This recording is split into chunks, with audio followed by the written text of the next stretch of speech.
Hi, Paul Sackis, Good News Broadcast. I'm speaking to Dr. David Johnson. Good morning. How are you? Good morning, Paul. You're a professor of medicine and chief of gastroenterology at Eastern Virginia School of Medicine. And we're going to talk about something that a lot of people call the gut. Is that a scientific term, or is that something that just people use? Well, it's fine for today's conversation. I think we all know it's there. And important. And important. And it's important to work well, right? Exactly. All right. How do you help it work well? How do you not help it work well? Let's put it that way. Well, it's important to recognize that when we say we are what we eat, it's a good start. It's a diet, and what we put in our bodies is a very good start. But it's not the entire story. So there are good foods and bad foods. The good foods promote things that promote good health, and the bad foods sometimes create symptoms.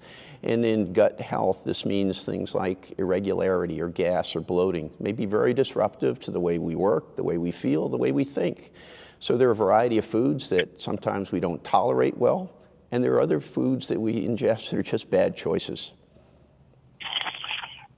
Somewhere, somehow, somebody told me that it's good. The food, one of the keys with food is to get the nutrition from the foods and then what they call elimination. Get it through your system, get the benefits from it, and make sure you can, eliminate it. Is that, because we have a lot of, like 28 feet, is that wrong or right, of esophagus? Well, it is. You're right on target with the 28, but the 28 feet. But you're right too that what we put in is important. Not just getting it out, but how we put good things in and bad things in. So there's some bad things that we put in, and it's tough to talk this time of year going into the holidays and cookouts. But the bad foods that we put in are things like greasy and fried foods. These are very, very disruptive to gut balance.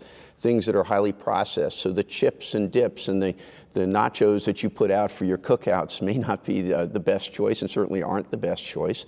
They don't contain the fiber and the prebiotics, the good things that we put in our body to allow our gut to have the best advantage to promote health and again, make us feel well. With eating those, are those called saturated fat foods? Is that what it is? Well, it's not just saturated fats, but the highly processed foods. And just the opposite, they're good foods. They're good foods that we can eat. The things that are whole grains and vegetables. Remember when our moms told us, finish your vegetables? Well, things like broccoli and Brussels sprouts and artichoke hearts are very good. They provide not only fiber, but the prebiotics, these things that nurture the good bacteria in our body to promote health. And fruit is very important too. There are certain fruits that are very helpful. Apples is one, but many may not know the value of kiwi fruit. Very, very helpful. I love the kiwi fruit. That's a magnificent. Are all kiwis from Australia? Well, they're predominantly from New Zealand, and recognize that not all kiwi fruit is created equal. Specifically, the Hayward varietal has been one that's extensively studied, and it contains a very ripe amount of a digestive enzyme and also prebiotics to help promote intestinal health, and in particular, without gas or bloat.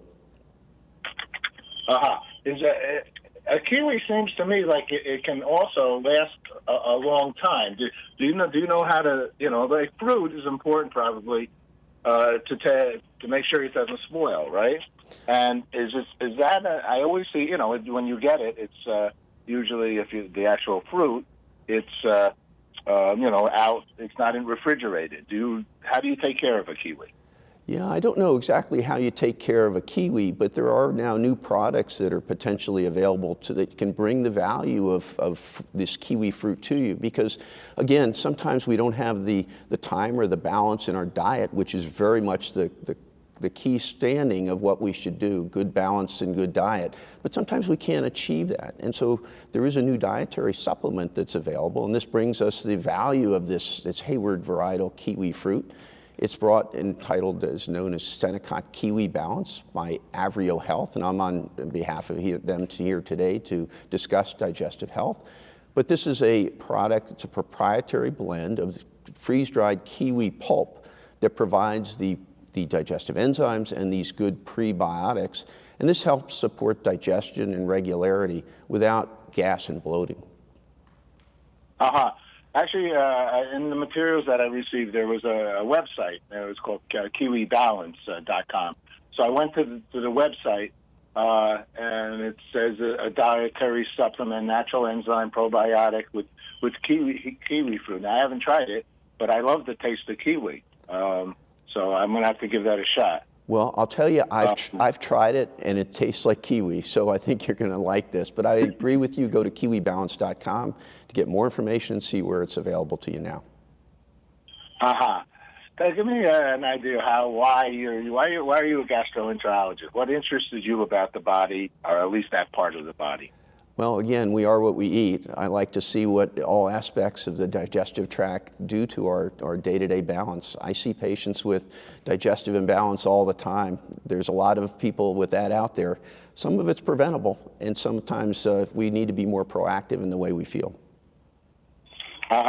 And it is by far important to eat fibrous foods to make that happen. I've unfortunately had a colon problem, and with diverticulitis, and not that they knew exactly why it happened, but I do know that my eating habits were not so great, and doctors have said, to improve upon them, a well-balanced meal. Do you think that, the U.S.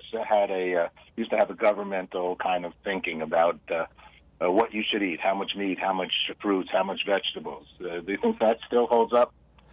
Well, I always preach you are what you eat, but that's just a good start. Remember, you can't always get there by yourself. Sometimes you need dietary supplements, and those things I think you need to take in light of we should try better, but sometimes we can't get there by ourselves. So dietary supplements, the kiwi fruit is a great example. Go to KiwiBalance.com, and again, I think you'll find this very much informative. Okay, can I ask you one last question? I'm a supplement person. I'm going for it. I'm going to pick some up. I see you can buy them on the website. But I imagine are they in the, I don't know if you know, where they're in regular stores and all the chain stores now, the product? Yeah, I would go to KiwiBalance.com to get more information on that. Gotcha. Okay. We're involved with peace and having your body at peace and living peacefully. What is it for you, if you wouldn't mind, Dr. Johnson, what does peace mean for you? Well, peace means that I get up and I feel good, I function daily, and I can do the things that I'd like to do in a good, proactive way, but not necessarily am limited by gut trouble, which can sometimes be very disruptive. There you go. Okay, thank you so much for sharing. I look forward to trying the product and keeping healthy. Thank you.